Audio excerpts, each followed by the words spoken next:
4 నెలల వ్యవధిలోనే మలేషియాకు చెందిన మరో పౌర విమానం ప్రమాదానికి గురైంది. 239 మందిని బలిగొన్న MH370 విమాన విషాదం నుంచి తేరుకోకముందే మరో దుర్ఘటన జరిగింది.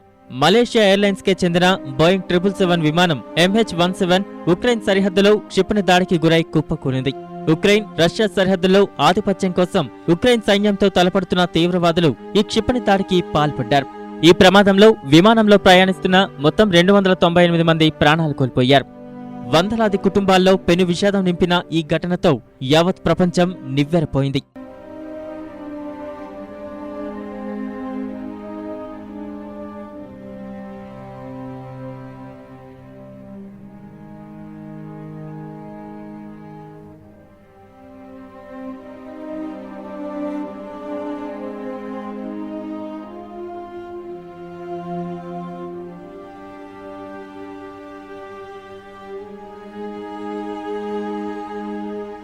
MH17 విమానం కుప్పకూలిన ఉక్రెయిన్ గ్రామం గ్రాబోవోలో భీతావహ వాతావరణం నెలకొంది.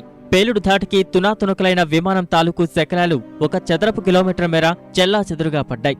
ఎటు చూసినా గుట్టలు గుట్టలుగా పడివున్న శకలాలతో పాటు కాలిపోతూ కనిపించిన మృతదేహాలు అక్కడి పరిస్థితిని హృదయ విదారకంగా మార్చేశాయి. 280 మంది ప్రయాణికులు 15 మంది సిబ్బందితో గురువారం సాయంత్రం 4 గంటలకు ఆమ్స్టర్డామ్ నుంచి కౌలాలంపూర్ బయలుదేరిన MH17 విమానం 4 గంటల పాటు సవ్యంగానే ప్రయాణం సాగించింది. దాడులతో అట్టుడుకుతున్న ఉక్రెయిన్ తూర్పు ప్రాంత గగనతలంలోకి వచ్చేసరికి విమానానికి రాడార్ వ్యవస్థకు ఒక్కసారిగా సంబంధం తెగిపోయింది. విమానం గల్లంతైన విషయాన్ని వెల్లడించిన మలేషియా ఎయిర్లైన్స్ సంస్థ కాసేపటికే MH17 కూలిపోయినట్లు గుర్తించింది.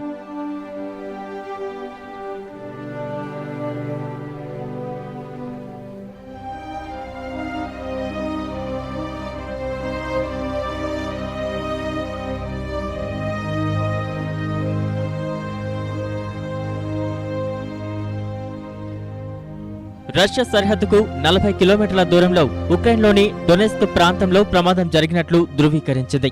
ప్రమాదంపై సమగ్ర దర్యాప్తునకు ఆదేశించిన మలేషియా ప్రభుత్వం ఉగ్రవాద దుశ్చర్య ఘటనకు కారణమని తెలిపింది. ఉపరితలం నుంచి గగనతలంలోకి ప్రయోగించే క్షిపణితో ముష్కరులు దాడి చేసినట్లు వెల్లడించింది. ఉక్రెయిన్ అధ్యక్షుడు పెట్రో పొరోషెంకో కూడా ఇదే అభిప్రాయం వ్యక్తం చేశారు.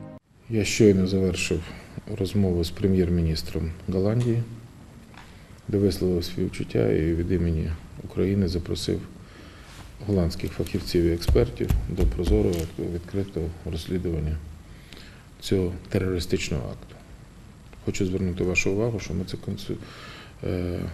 називаємо не інцидент, не катастрофа, а терористичний акт.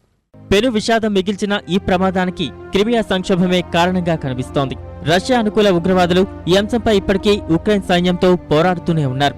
అందులో భాగంగానే మలేషియా విమానాన్ని ముష్కరులు పేల్చేశారని ఉక్రెయిన్ బలంగా వాదిస్తోంది. అయితే ఈ వాదనను తోసిపుచ్చిన ఉగ్రవాదులు ఉక్రెయిన్ వైమానిక దళాలే విమానాన్ని కూల్చేశాయని ఎదురుదాడికి దిగారు. స్థానిక పరిస్థితుల దృష్ట్యా ప్రమాదానికి రష్యా అనుకూల ఉగ్రవాదులే కారణం కావచ్చని అనుమానాలు వ్యక్తమవుతున్నాయి. ప్రమాదం జరిగిన డొనెస్క్ సహా సమీపంలోని లుహాన్స్క్ లో ముష్కరులకు మంచి పట్టుంది. ఇదే ప్రాంతంలో ఉక్రెయిన్కు చెందిన ఓ యుద్ధ విమానాన్ని బుధవారం పేల్చివేశారు. ఉగ్రవాదుల కోసం రష్యా వైమానిక దళమే ఈ దుశ్చర్యకు ఒడిగట్టిందని ఆరోపిస్తున్న ఉక్రెయిన్ ఇప్పుడు MH17 ప్రమాదము ముష్కరుల పనేనని బలంగా వాదిస్తోంది. ఉక్రెయిన్ నిఘా సంస్థలు సేకరించిన కొంత సమాచారాన్ని ఇందుకు ఆధారంగా అక్కడి ప్రభుత్వం విడుదల చేసింది.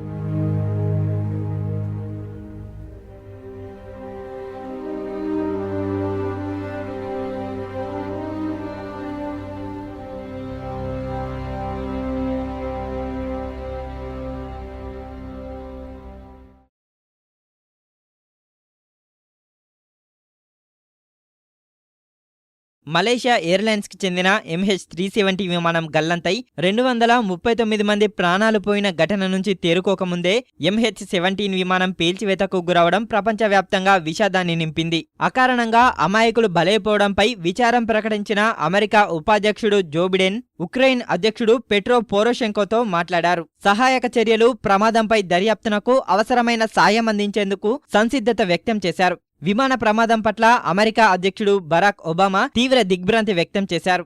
Obviously the world is watching reports of a downed passenger jet near the Russia-Ukraine border. And it looks like it may be a terrible tragedy, and I've directed my national security team to stay in close contact with the Ukrainian government The United States will offer any assistance we can to help determine what happened and why. And as a country, our thoughts and prayers are with all the families of the passengers wherever they call home. విమాన ప్రమాదంపై Russia అధ్యక్షుడు Vladimir Putin ఒబామాతో మాట్లాడారు. పెను విషాదం పట్ల Malaysia ప్రధానికి సానుభూతి తెలిపారు. నెదర్లాండ్స్ ప్రధాని మార్క్ రుట్టే సహా మరికొందరు పెద్దలు మృతులకు సంతాపం తెలిపారు. MH17 ప్రమాదంపై ఐక్యరాజ్యసమితి నేతృత్వంలోని పౌర విమానయాన సంస్థతో విచారణ జరిపించాలని బ్రిటన్ డిమాండ్ చేసింది. మలేషియా ఎయిర్లైన్స్ విమాన ప్రమాదం నేపథ్యంలో ప్రపంచ దేశాల విమానయాన సంస్థలు అప్రమత్తమయ్యాయి.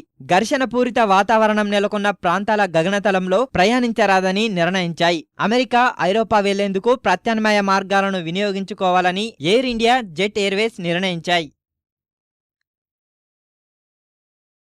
ఆమ్స్టర్డామ్ నుంచి కౌలాలంపూర్ వెళ్తున్న మలేషియా విమానం MH17 క్షిపణి దాడితో ఉక్రెయిన్లో కూలిపోయిన ఘటనపై వివిధ దేశాలు దిగ్భ్రాంతి వ్యక్తం చేస్తున్నాయి. 298 మంది మృత్యువాత పడ్డ ఈ ఘటనపై అనేక అనుమానాల నేపథ్యంలో సమగ్ర దర్యాప్తు అవసరమని అభిప్రాయపడుతున్నాయి. ఈ ప్రమాదంపై స్పందించిన ఐక్యరాజ్యసమితి ప్రధాన కార్యదర్శి బాన్ కీ మూన్ మృతుల కుటుంబాలకు సానుభూతి తెలిపారు. ఈ ఘటనపై నిష్పాక్షికమైన దర్యాప్తు జరగాలని బాన్ కీ మూన్ అభిప్రాయపడ్డారు.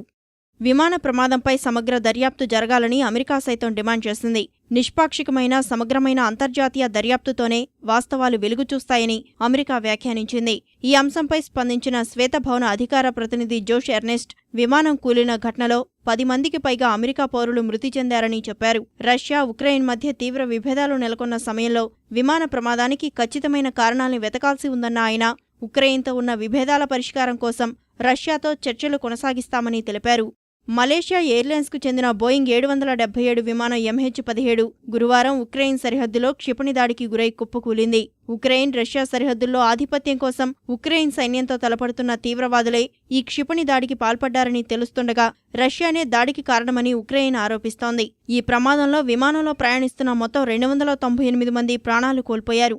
ఘటన జరిగిన ఉక్రెయిన్ గ్రామం గ్రబోవోలో బీతావహ వాతావరణం నెలకొనగా దాదాపు ఈ ఘటనలో మృతి చెందిన వారందరినీ గుర్తించినట్లు తెలుస్తోంది.